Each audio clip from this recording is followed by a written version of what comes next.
बघा आता उन्हाळ्यामध्ये असं कलिंगड आणलं तर त्याची खाल्लेली साल टाकून द्यायची नाही, त्याचा थोडाफार उपयोग करायचा, कारण त्याच्यात भरपूर असं विटॅमिन्स असतं, त्याचे बरेच पदार्थ बनतात. तर आज आपण एक छानसा पदार्थ पाहूयात. इथं मी कलिंगडाची साल घेतलेली आहे, खाल्लेली असतील तर थोडं धुवून घ्यायचं. आणि मी इथं ज्यूस केलेला होता असा स्मॅश करून, त्यामुळे मला धुवायची गरज पडणार नाही. कारण आणि पाठीमागचा भाग तर आपण काळा काढूनच टाकणार आहे. आता जेवढा निघतोय पातळ सगळा काढून टाकायचा. जाड जाड अशा साली ठेवायच्या आहेत आपल्याला, कारण छान जाडसर असे पदार्थ आपला बनला जाणार आहे. आणि जेवढं पाठीमागचं काळं निघतंय साल तेवढी काढून घ्यायची आहे चाकूच्या साह्यानं. अगर पिलर असतो त्यानं निघतं ते. छान असं सगळं काढून घ्यायचं आणि पटकन निघलं जातं. आणि असे सगळे काढून घेतल्यानंतर आपल्याला याचं छोटे छोटे तुकडे करून घ्यायचे आहेत. तुम्हाला पाहिजे तेवढे तुम्ही तुकड्याचा आकार ठेवू शकता. आणि जेवढं करायचं आहे तेवढं जास्त प्रमाणात केलं तरी हे पदार्थ असा पौष्टिकच बनला जाणार आहे. याचे तुम्ही थालीपीठ करू शकता किंवा जाम बनवू शकता. बरेच असे पदार्थ या सालीपासून बनतात. आणि जेवढी फळामध्ये कोणत्याही फळाची साल मधला भाग जेवढा पौष्टिक असतो त्याच्यापेक्षा दुप्पट तिप्पट सालीचा भाग पौष्टिक असतो. म्हणजे कोणत्याही फळाची साल खाणं चांगलंच असतं, स्वच्छ धुवून वापर करून त्याचा.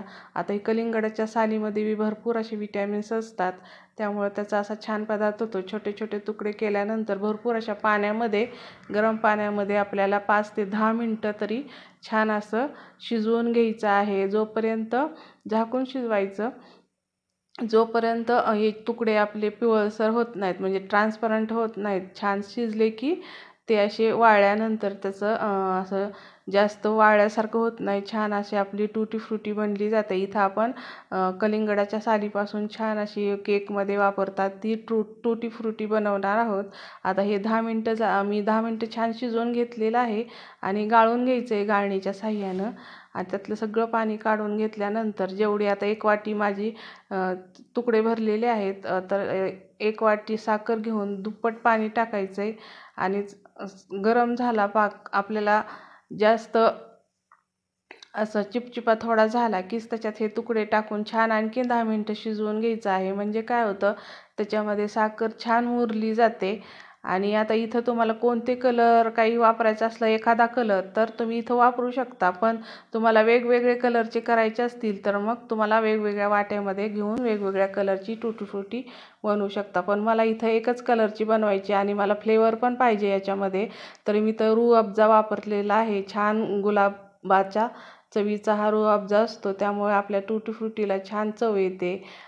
जसे मार्केटमध्ये दुकानात मिळते एक वेगळ्या चवीची, त्याऐवजी तुम्ही इथं व्हॅनिला एसेन्स थोडासा वापरला तरी खूप छान चव देते ही टूटी फ्रुटी.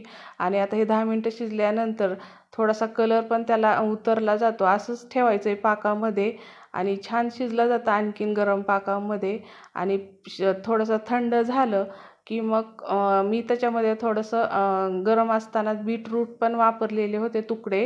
हे ते स्किप झाला आहे माझा व्हिडिओ आणि त्याच्यामुळे आणखीन कलर लाल छान आलेला आहे. नॅचरल कलर जेवढे चांगले आहेत तेवढे वापरले गेले पाहिजेत. आर्टिफिशियलना थोडंसं नाही वापरले तरी चालतील. आता इथं बीटाच्या तुकड्यामुळे आणखीन लाल कलर छान आलेला आहे या टूटी फ्रुटीला. आणि थंड झाल्यानंतर असं एखाद्या चाळणीमध्ये काढून घ्यायचेत. आणि राहिलेला पाक तुम्ही शरबत कशातही वापरू शकता. आणि हे सगळं असं पाक राहतो थोडासा आणि जास्तही घट्ट करायचं नाही, मग टूटी फ्रुटी वाळल्यानंतर त्याला साखरेची खर येते.